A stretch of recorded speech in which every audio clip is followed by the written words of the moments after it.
d'ici là, je peux vous dire qu'on va passer un moment absolument génial parce que Hélène Gâteau, votre vétérinaire. J'attends mes a invités, trouvé- mais j'attends mes invités. Voilà, ils trouvé des petites arrivent. bestioles. Voilà, Regardez ça. Voici mes invités. Regarde, il y a Jérém Star qui vient de jeter un œil au chevreau qui se dit je vais peut-être troquer mes petits canards pour des petites chèvres.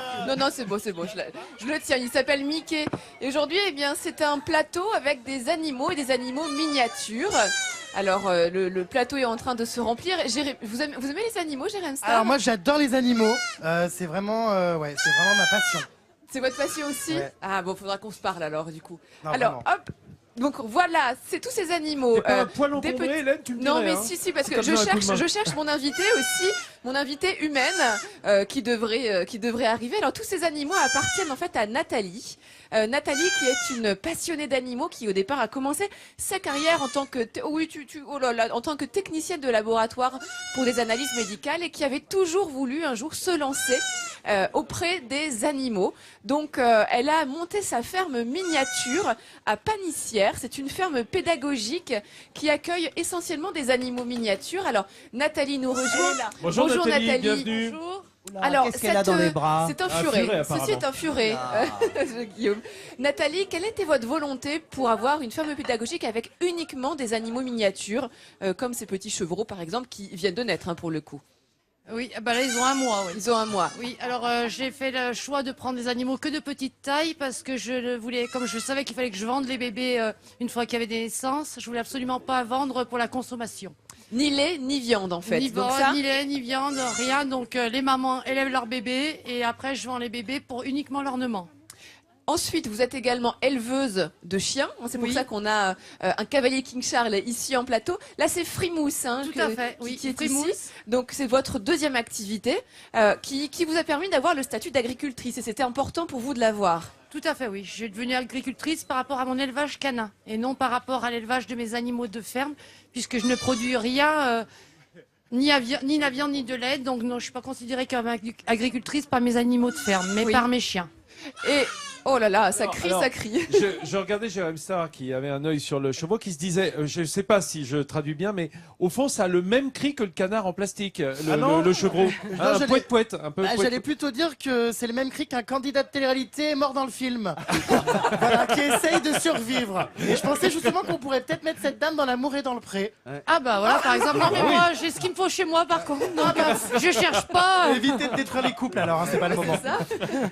Et dans vos bras, vous avez donc un furet, vous Nathalie, Oui. parce qu'une autre particularité aussi de votre implication auprès des animaux, c'est que vous recueillez des animaux qui ont été abandonnés. Et en l'occurrence, eh bien, on parle de la mode de la télé-réalité. Il y a aussi une mode chez les animaux.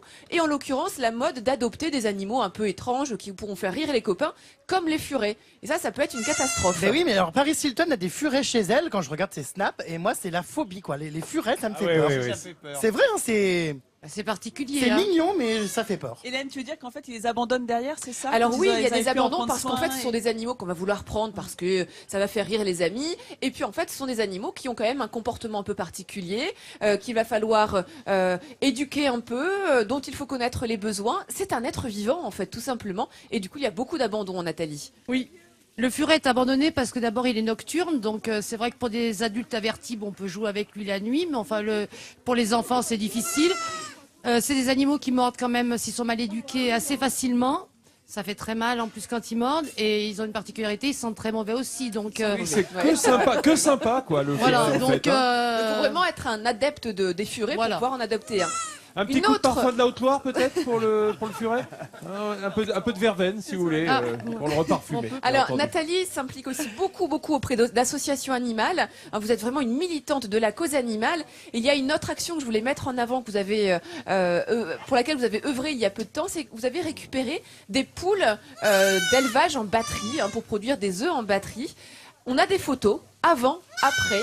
L'état dans lequel vous les avez Ouais. récupérés, c'est sur la gauche de votre écran. Regardez, ces poules qui sont complètement déplumées, complètement décharnées, qui servent vraiment uniquement à produire en quantité des œufs. Ah ouais. Et ensuite, à droite de l'écran, les poules, une fois qu'elles sont chez Magnifique. vous. Nathalie, combien de temps ça leur a pris aux poules pour reprendre de la condition corporelle comme ça? Ce qu'on appelle se remplumer, hein. C'est Eh vraiment oui, ça, c'est se ça, remplumer, exactement. quoi. J'ai récupéré les premières poules le 4 juillet. Oui. Et elles ont mis, déjà, il a fallu leur donner beaucoup de vitamines, prendre soin, en prendre beaucoup de soin. Et puis, je les alimente tous les jours avec des légumes frais, puisque je récupère tous les invendus de supermarchés à côté de chez moi. Donc, voilà. Et donc, elles reproduisent quand même des œufs, mais des œufs de grosse taille maintenant. Et elles vivent en toute liberté. Voilà, on leur a appris beaucoup de choses puisque quand elles sont arrivées, elles n'avaient plus de plumes. Elles ont Bien sûr, c'est ce qu'on a vu sur les photos. Voilà, oui, elles ont le bec coupé pour pas qu'elles. Le stress est tellement intense d'être fermées dans les cages, donc pour pas qu'elles se piquent entre elles. Elles vivent toute leur vie sur une feuille de format Donc A4. vous leur offrez vraiment une belle retraite. Donc vraiment, je tenais à mettre en avant Nathalie pour toute Bien son sûr. implication dans la cause animale. Il faut des gens comme Nathalie aujourd'hui quand on sait les conditions d'élevage que l'on peut avoir parfois en France. Merci Nathalie. Et je rappelle que votre ferme pédagogique est à Panissière, à 50 km de Saint-Étienne. Je vous remercie beaucoup. On Merci, voit votre Nathalie. émotion quand on parle de vos poules. Oui. Elles J'ai sont un peu vos mis enfants. longtemps à m'habituer au fait de leur donner à manger tous les jours sans pleurer. Tellement c'était compliqué pour moi. Ouais, je me doute. D'arriver Et vous les avez à- sauvés, ça c'est magnifique. Oui, voilà. et On est d'avoir content. perdu notre humanité comme ça avec les animaux, il y a quand même un problème quelque part. Bravo Nathalie. Bravo.